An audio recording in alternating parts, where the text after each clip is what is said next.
Bonjour mes amis, j'espère que vous allez bien. Nouvelle vidéo rétrospective. Comment vas-tu mon frère? Ça va, c'est la pêche. Pour cette nouvelle vidéo rétrospective, on va vous parler d'un très grand acteur des années 50, 60, 70, 80 et 90. On va vous parler du grand Charlton Heston. Ce grand acteur qui nous a interprété plus d'une centaine de rôles dans sa carrière de tous les genres possibles et imaginables. Donc tu es prêt? Je suis prêt. C'est parti pour la rétrospective du grand Charlton Heston.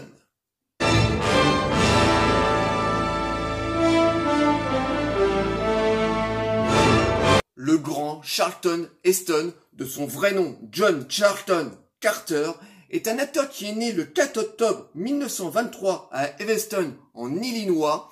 L'acteur commence sa carrière en 1947 sur les planches de Broadway, où il joue en général des premières pièces de Shakespeare. Très rapidement, il va être remarqué par Hollywood, déjà grâce à sa grande taille. Il est très grand, il est très costaud, il a un visage très carré. Voilà, c'était un ancien athlète. Il va commencer sa carrière cinématographique en jouant dans des films historiques des péplums, comme par exemple en 1956 dans Les 10 Commandements, mais c'est quelques années après qu'il va complètement exploser à Hollywood en jouant dans le grand péplum Ben-Hur, où il joue le rôle de Ben-Hur, ce juif qui va libérer son peuple de la tyrannie romaine. Et à ce moment-là, la carrière de Charlton Heston va complètement exploser. Il va faire des films comme Le Cid. C'était un amour si fort que la fureur d'un destin cruel ne put jamais en éteindre la flamme. La planète des singes, et ensuite il va faire une multitude de rôles dans des styles différents. C'est vraiment un très très grand acteur qui a une carrière de plus de 40 ans jusqu'à sa mort. Toi, t'as un peu des trucs à dire sur ce grand acteur? Oui, c'est vrai, Charlton Heston est un grand acteur comme ça qui a bouleversé Hollywood des années 60, le New Hollywood, et c'est un acteur comme ça qui a la facilité de passer d'une série A à une série B très facilement. Alors de tête, ce que t'as pas cité, moi je me souviens du Survivant, qui était la deuxième adaptation en fait de Je suis une légende, beaucoup plus récente, de Will Smith. Donc un très bon film, déjà assez apocalyptique, qui était dans la lignée de Soleil Vert. Et Charlton Heston a fait bien sûr des grands films, des westerns aussi. Il a énormément rebondi, et lui sa facilité, voilà, c'est de passer de la série B à des gros blockbusters de cette époque. C'est vrai, Charlton Heston, immense acteur. Oui, tout à fait. Et dans cette vidéo, donc, on va vous passer tous les grands films de Charlton Heston, La planète des singes, Ben-Hur, Le Cid, Les 10 Commandements. On va pas vous parler de ces grands classiques parce que vous les connaissez tous. On va plutôt s'attarder dans des films beaucoup plus petits, voilà, des petites séries B qu'il a joué dans différents styles, parce que Charlton Heston, comme je vous disais en début de vidéo, a joué dans des multitudes de films. Je crois qu'il a plus de 100 films à son actif jusqu'à sa mort, et on va vraiment s'attarder sur ces films. Donc on va sélectionner une dizaine de films avec Charlton Heston, bon pas plus parce que la vidéo risquerait d'être beaucoup trop longue, et voilà, on serait obligé de faire plusieurs parties pour vraiment parler de toute la carrière de ce très grand acteur. Donc on va donc s'attarder dans des films beaucoup plus petits. Pour commencer cette grande rétrospective de la grande carrière de Charlton Heston, Charlton Heston a commencé sa carrière dans les péplums, dans les films d'histoire, mais il a aussi joué dans des westerns, et il a joué entre autres dans l'excellent film La Fleur Sauvage, un film de 1980, où il joue le rôle d'un trappeur qui descend de sa montagne pour aller vendre ses fourrures de castor. C'est un excellent western. Bon, Charlton Heston est un petit peu vieillissant, mais il est toujours aussi charismatique. C'est un western qui est très bien filmé. On a même l'impression que ce western a été filmé dans les années 60. Voilà, ça rend vraiment hommage à la grande carrière, enfin la grande période des westerns américains. Il est excellent dans ce film, donc excellent film. Des années auparavant, il avait déjà joué dans un western, mais cette fois beaucoup plus violent, La loi de la haine, avec James Coburn dans le rôle du méchant. Alors là, il joue le rôle d'un cow-boy vieillissant qui a perdu sa fille. Voilà, sa fille s'est fait violer par un groupe de malfrats où le James Coburn est le chef et il va se venger. Donc là, c'est un film que j'aime énormément parce que, encore une fois, c'est un western qui a l'allure des westerns de la grande période du western américain, donc très très bien filmé. Mais là, on a un côté beaucoup plus violent que la fureur sauvage. Voilà, là, on a droit vraiment à une scène de viol vraiment assez hard. Enfin, quand je dis hard, voilà, tout est suggéré. Mais voilà, on ressent vraiment la souffrance de la jeune fille. Et l'acteur, donc Charlton Heston, va jouer le rôle de ce père qui va se venger de ses truands. Donc, excellent film. Je vais les tuer. Vous pensez à Suzanne? Oh mon Dieu. Il va jouer aussi, à peu près dans la même période, dans l'excellent Will Penny, un excellent western où il joue le rôle d'un cow-boy un peu solitaire, comme ça, qui va tomber amoureux d'une jeune veuve. Et ce cow-boy qui a connu vraiment que la nature, voilà, c'est un cow-boy qui élève des vaches, voilà, un vrai cow-boy. Et il va tomber amoureux, il n'est jamais tombé amoureux dans ce film, voilà, c'était un ermite. Et il va trouver l'amour avec cette jeune veuve. Et bien entendu, il va avoir des éléments perturbateurs qui vont arriver dans cette idylle. Voilà, il y a un groupe de religieux, voilà, joué où on a Donald Pleasence qui joue le rôle de ce chef d'homme religieux, voilà, complètement taré, qui va surgir au milieu de cette idylle, et Charlton Heston va les éliminer un par un. Donc c'est encore un très très bon western, tourné encore à la façon américaine, mais cette fois avec un petit côté italien. Voilà, il y a un mélange entre le western américain et le western spaghetti. Donc le mélange se fait vraiment très très bien, et c'est un excellent western. Et après les westerns, Charlton Heston ne va pas rester dans le même style, il va aller dans beaucoup d'autres styles, comme par exemple les films de guerre. Mon premier choix de film de guerre est Midway, la bataille de Midway dans son titre entier. Un grand film de guerre de la grande période 60-70. Au sein de ce film, on retrouve aussi une autre grande légende de cette époque, Henry Fonda, donc un duel d'acteurs avec Charlton Heston. La réalisation, la photographie de ce grand film de guerre est juste extraordinaire. Un cinémascope respecté, des effets spéciaux grandeur nature avec de belles maquettes, voilà, du grand cinéma. Alors on retrouve bien sûr dans ce scénario les grandes batailles du Pacifique. On est après l'attaque de Pearl Harbor, et voilà, il n'y a pas seulement que Charlton Heston et Henry Fonda au casting, il y a plein de seconds couteaux qui sont juste extraordinaires, la musique magnifique, une grande symphonie. Voilà, un très grand film de guerre que je vous conseille vivement de découvrir.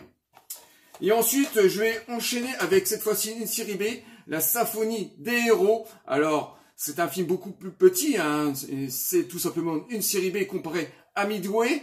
Et ce film est plus un drame de guerre. On suit les aventures d'un orchestre philharmonique où Charlton Heston interprète le chef d'orchestre, et il y aura un duel de personnages, Charlton Heston d'un côté, confronté à un nazi plutôt mélomane, avec des bons côtés, mais en même temps, il est obligé d'exécuter les ordres. Donc c'est une prise d'otage dans un château en Italie, et il y a énormément de suspense. La réalisation est plutôt correcte pour une série B, un beau cinémascope de nouveau, une belle musique, hein. Bien sûr, on reprend tous les grands classiques de la musique classique, hein, tout simplement. Et voilà, c'est à la fois un film d'évasion, un drame humain. Enfin voilà, c'est une très bonne série B que je vous conseille vivement de découvrir, un film très peu connu. Et ensuite, Charlton Heston a fait d'autres registres. Il a même touché au polar et au thriller avec cet excellent film Un tueur dans la foule. Alors on est de nouveau dans les années 80, il me semble que ce film a été tourné en 80-81, je me souviens pas exactement de la date. Et ce film est un pur suspense, un huis clos dans un stade. Alors on suit un match de baseball, ou je ne sais, ouais c'est ça, de baseball, et football américain. Et voilà, il y a un tueur en série qui décide comme ça de décimer des gens au hasard dans la foule. Et Charlton Heston interprète un rôle de flic vieillissant et qui est en charge de cette enquête. Et il va essayer de trouver ce tueur qui est parmi la foule, comme ça, qui se cache.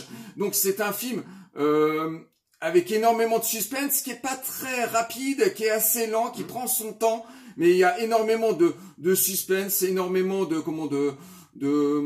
c'est captivant du début à la fin. Alors c'est de nouveau une série B, hein, c'est pas un grand film, mais on retrouve encore un Charlton Heston extrêmement charismatique, mystérieux, taciturne. On est un petit peu dans les rôles de Charles Bronson à l'époque avec le justicier. C'est un film qui se marque dans les films de vigilance aussi. Donc très bonne petite série B de Charlton Heston, sortie au début des années 80. Après le polar, Charlton Heston s'est aussi essayé au film post-apocalyptique avec le grand film Le Soleil Vert, donc gros classique des années 70. Donc lui, il joue de nouveau le rôle d'un flic qui va enquêter sur le meurtre d'un politicien. Et ce film se passe dans le futur. La Terre est en train de mourir. Les gens n'ont plus de ressources, donc ils n'ont plus du tout de nourriture. Et ils sont obligés de manger donc ce fameux soleil où il y a plusieurs couleurs, je crois. Il y a le vert, le rouge, le jaune, je crois. Et on ne sait pas ce que c'est en fait réellement. Et Charlton Heston, dans son enquête sur ce politicien, va finir par découvrir ce qu'est ces fameux soleils. Et c'est franchement pas terrible du tout, donc j'ai pas envie de vous spoiler la fin parmi mes chers abonnés, nos chers abonnés qui n'ont pas vu encore le film. Alors c'est un très grand classique, c'est un film post-apocalyptique saupoudré de fantastique, voilà, de science-fiction. C'est un film qui est très bien réalisé, donc on est dans les années 70, donc il y a un côté comme ça très psychédélique aussi, voilà. À un moment, quand t'as les gens qui meurent, ils vont dans une pièce pour mourir, voilà, donc ils regardent des images comme ça pris par la suite, et puis on a plein de couleurs comme ça un peu flashy qui représentent un petit peu les années 70, donc on a un côté comme ça très psychédélique de la période des années 70, et c'est un excellent film de science-fiction. Charlton Heston est encore impressionnant dans ce film, comme il est le cas dans la plupart de ses films, hein. Très souvent l'acteur a sauvé énormément de films grâce à sa présence, et il est excellent dans ce film. Detective Sergeant Thorne. He has a 2-year backlog of unsolved murders. Now he's on... Mais il va essayer aussi un autre style qui était très prolifique dans les années 70, le film catastrophe, en jouant dans le film Airport 1975, où là il va jouer le rôle d'un pilote d'un Boeing qui va être en péril, bien entendu. Voilà, il va avoir un accident et il va avoir un énorme trou dans la cabine de pilotage, et il joue donc le rôle de ce pilote. Donc c'est un film catastrophe typique des années 70, assez bien shooté. Voilà, bon, là on est dans une série B de luxe. Voilà, on a une grand vestiaire d'acteurs dedans. Comment s'appelle, George Kennedy, c'est ça? George Kennedy, ouais. Voilà, on a George Kennedy qui joue le rôle du pilote secondaire, je crois. Ouais, c'est voilà. ça, voilà. Et donc c'est un excellent film catastrophe des années 70. Bon, on est vraiment dans un allure d'un film de cette époque-là, hein. Un peu comme la Tour Infernale, bien entendu en beaucoup moins gros, mais c'est un excellent film de film catastrophe et encore une fois, l'acteur est excellent dans le rôle de ce pilote, voilà, qui va tout faire pour sauver son équipage du crash. Donc excellent polar. Et il va aussi s'essayer au film d'aventure.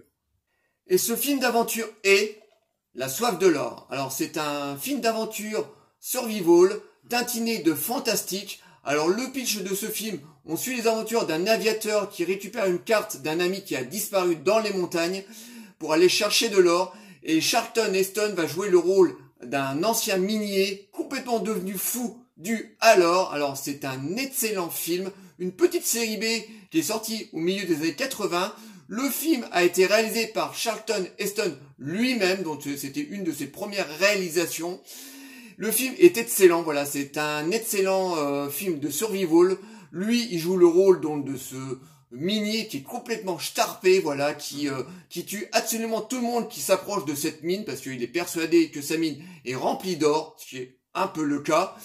Et c'est un film qui est vraiment très très bon parce que tout se passe dans le noir. Alors, au début, nous, on avait une copie DVD qui était absolument dégueulasse. On voyait absolument pas ce qui se passait dans le noir. Et là, on vient de le racheter en édition Blu-ray DVD. Et là, l'image est absolument bonne. Alors, le son, par contre, est dégueulasse. Hein, c'est tiré d'une VHS, mais l'image est restaurée. Et là, on voit absolument tout ce qui se passe dans le noir. Donc, c'est un excellent film d'aventure survival. Qui est sorti au milieu des années 80. Au niveau des acteurs, on retrouve une toute jeune Kim Basinger qui était dans une de ses premiers rôles, voilà, qui joue le rôle d'une blonde, voilà, pas décervelée, plutôt intelligente, voilà, c'est ce qui était rare dans les années 80. Et ce film est vraiment excellent. Charlton Heston, bien sûr, pareil que dans certains de ses films, était un petit peu vieillissant, mais c'était sa carrure et sa prestance dans les films qui faisait absolument tout, hein, voilà. Là, on pouvait pas rêver mieux que Charlton Heston dans le rôle de ce trappeur complètement starpé, donc excellent film. You stay the hell out of my mind, laddie. Et ensuite, Charlton Heston, jusque dans les années 90 et jusqu'à sa mort, il va jouer dans une multitude de rôles. Alors, à la fin de sa carrière, il va jouer vraiment dans des tout petits rôles. Par exemple, dans le film de John Carpenter, dans l'antre de la folie. Et il va jouer comme ça des petits rôles. Parce que à la fin, bon, il est mort à 90 ans, 91 ans, je crois. Oui, donc, à la fin, il jouait que des seconds couteaux ou des tout petits rôles. Mais c'était un très grand acteur comme ça qui nous manque atrocement. Parce que c'est un acteur des années 50, 60, 70, voilà, qui avait une énormément prestance comme ça, qui avait de la gueule, comme les acteurs comme Clint Eastwood, Al Pacino, Robert De Niro, voilà, des acteurs comme ça qui rendaient beau un film rien qu'avec leur prestance, voilà. Et c'est un acteur, voilà, qui nous manque énormément. Et toi, t'as un dernier mot à dire sur ce grand acteur qui était Charlton Heston? Alors oui, dans les années 90, moi je reviens là-dessus, il a joué pas mal de téléfilms. Il y a pas si longtemps, j'avais trouvé en occasion un petit téléfilm où il jouait de nouveau dans un film catastrophe, où il y avait un Boeing qui avait des problèmes. C'était juste ignoble. En plus, il était même pas concerné dans ces téléfilms. Il avait fait quelques polars, et puis ensuite, il avait joué dans le film de Carpenter et tout ça. Donc c'était une période de Charlton Heston où il était plus vraiment impliqué, il était passé de mode, vieillissant, donc c'était tout à fait normal. Et voilà, il fallait qu'on rende hommage à cet énorme acteur qui était une sorte de Stallone Schwarzenegger avant l'heure, très charismatique, avec un visage coupé, très carré comme ça, très c'est un mâle alpha de l'époque, je dirais, comparé à 2023. Donc des acteurs qu'on fait plus, hein, on a cassé le moule. Donc très grand acteur, Charlton Heston. En tout cas, il a fini sa carrière comme pas mal, hein, comme Charles Bronson, en faisant des téléfilms et des films passables. Et oui, il nous manque énormément. Donc c'était important pour nous de faire une rétrospective sur ce grand acteur qui est mort malheureusement il y a quelques années. J'espère que cette rétrospective vous aura plu. Bon, on va faire le pitch de la fin. Likez, délikez, abonnez-vous. N'hésitez pas à nous envoyer des messages sur ce grand acteur qui est Charlton Heston. On vous répondra toujours avec plaisir. Et on vous dit à très très bientôt. Ciao les amis. Been in trouble with the police, Cheryl? Never. Can't hear you. Never.